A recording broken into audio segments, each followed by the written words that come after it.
So you've decided to dive into the thrilling world of Formula One and you want to know what you need to know. Well, buckle up because we're about to go on a wild ride through the ins and outs of Formula One qualifying. Qualifying is a process that determines the starting order of the actual race, which is the Grand Prix. Think of it as a high-stakes time trial where each driver aims to set the fastest lap possible. And at the end of the qualifying process, the driver with the fastest time gets to be in the best starting position on the grid, which is called pole position, while the slowest starts 20th and last on the grid. Qualifying takes place on a Saturday ahead of the race on Sunday and is split into three parts: Q1, Q2 and Q3. In the first part, all the drivers head out onto the track and they have 18 minutes to set a fast lap time. The goal here is to make it into the top 15 positions because unfortunately, those below the cutoff will be eliminated and start the race from the back of the grid. So the 5 drivers eliminated at this stage will automatically take up the 16th to 20th positions on the starting grid.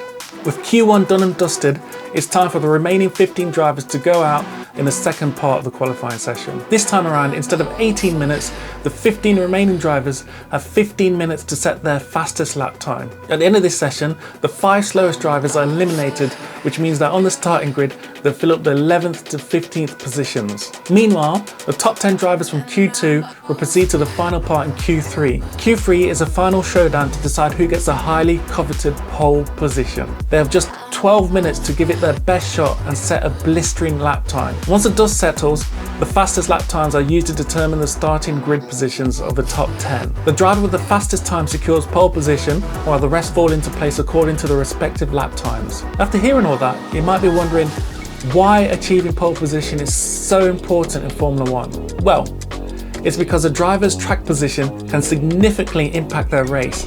Overtaking is not exactly easy in Formula One, especially on street tracks or circuits with limited overtaking opportunities. So, being on pole position or ahead of most of the field could increase a driver's chance of avoiding traffic, which then improves their chances of having a strong race finish.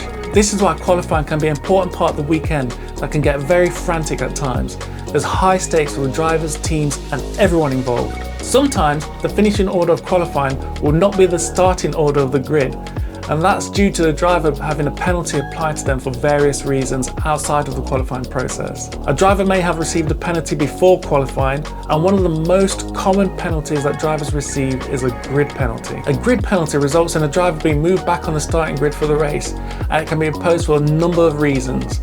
The main being going over their allocation of car component parts. For example, if a driver qualifies 5th and then has a 10th place grid penalty, they'll be made to start the race from 15th position. There's one more thing that you need to know.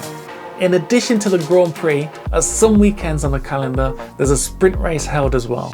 The sprint race is basically the Grand Prix but shorter, and just like the Grand Prix, qualifying takes place to determine the starting positions. Sprint qualifying follows a Q1, 2 and 3 structure, but has an S in front of the Qs. SQ1 lasts for 12 minutes, SQ2 lasts for 10 minutes, and SQ3 lasts for 8 minutes. And that's about it. You're ready to enjoy your first race. But before you do, I need to make you aware that there'll be a rule that'll be mentioned so many times throughout the race that if you don't know what the commentators are on about, it will literally do your head in. I explained the rule in this video as well as other information to help you through your first race. Thank you for watching and enjoy the race.